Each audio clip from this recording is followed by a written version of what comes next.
हमारे YouTube channel भक्ति सरिता पर आप सभी का हार्दिक स्वागत है। आज हम आपको माता सीता की एक ऐसी घटना के बारे में बताएंगे जिसमें माता सीता ने क्रोधित होकर इन पांचों को श्राप दे दिया था, जो आज कलयुग में भी ये पांचों भुगत रहे हैं। माता सीता ने क्यों दिया गाय, कौवा, तुलसी, फल्गु नदी और ब्राह्मण को श्राप, तथा क्यों माता सीता ने किया महाराज दशरथ जी का पिंडदान। भक्तों, जब श्री राम, माता सीता और लक्ष्मण जी वनवास काट रहे थे, श्री राम के पिता महाराज दशरथ जी की मृत्यु हो चुकी थी। उसी दौरान पितृपक्ष था और उन्हें पिंडदान करना था, जो कि किसी पवित्र नदी के किनारे जाकर होता है। इसलिए ये तीनों गया के फल्गु नदी के तट पर पहुंचे। जब श्री राम गया की फल्गु नदी के पास पहुंचे, तब श्री राम ने पंडित जी से सामग्री के विषय में पूछा। इसके पश्चात उन्होंने लक्ष्मण जी को पास के गांव में पूजा के लिए जरूरी सामान लाने को कहा। जब बहुत देरी के बाद लक्ष्मण जी नहीं लौटे, तब श्री राम ने खुद ही लक्ष्मण जी को ढूंढने की सोची। बार बार पंडित जी उन्हें शुभ मुहूर्त निकल जाने के बारे में बता रहे थे, साथ ही उन्हें तैयारियां जल्द ही पूरी करने को कह रहे थे। श्री राम तुरंत ही लक्ष्मण जी की खोज में निकल पड़े। जैसे जैसे समय बीत रहा था, तो माता सीता की चिंता बढ़ रही थी। समय बीत रहा था, लेकिन श्री राम तथा लक्ष्मण जी नहीं लौटे। इसके बाद स्वयं सीता जी ने निर्णय लिया कि उनके पास जो भी सामग्री है वे उसी से पूजा करेंगी। तब माता सीता ने पंडित जी से कहा कि श्री राम और लक्ष्मण को लौटने में देरी हो रही है, इसलिए वे पूजा आरंभ करें। शायद तब तक वे लौट आए, और आकर ऐसा नहीं हुआ, राम और लक्ष्मण नहीं लौटे, तो वे अकेले ही ये पूजा समाप्त कर लेंगी।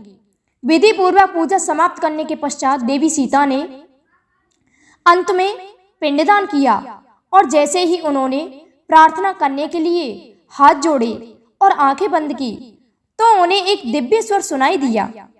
उनकी पूजा संपन्न हुई और स्वीकार भी कर ली गई। यह सुनकर सीता को बहुत प्रसन्नता हुई कि उनकी पूजा स्वीकार कर ली है, और साथ ही उन्हें इस बात से प्रसन्नता मिली कि उनकी पूजा सफल हुई है। राजा दशरथ जी ने उनकी पूजा स्वीकार कर लिया है। हालांकि वे इस बात को भी जानती थीं कि श्री राम इस बात को स्वीकार नहीं करेंगे कि महाराज दशरथ ने पिंडदान स्वीकार कर लिया है। ऐसी पूजा बिना पुत्रों के पूरी नहीं होती। तब माता सीता ने फल्गु नदी, ब्राह्मण, कौवा, गाय और वटवृक्ष और तुलसी से इस बात का साक्षी बनने को कहा। उन सभी ने उनकी आज्ञा का पालन किया। जब श्री राम और लक्ष्मण वापस लौट आए और माता सीता के लाख समझाने के बाद भी इस बात को उन्होंने नहीं माना, तब माता सीता ने अपने साक्षियों से निवेदन किया कि वे श्री राम को सच्चाई बताएं। किंतु श्री राम के क्रोध के कारण किसी ने भी सत्य नहीं बताया।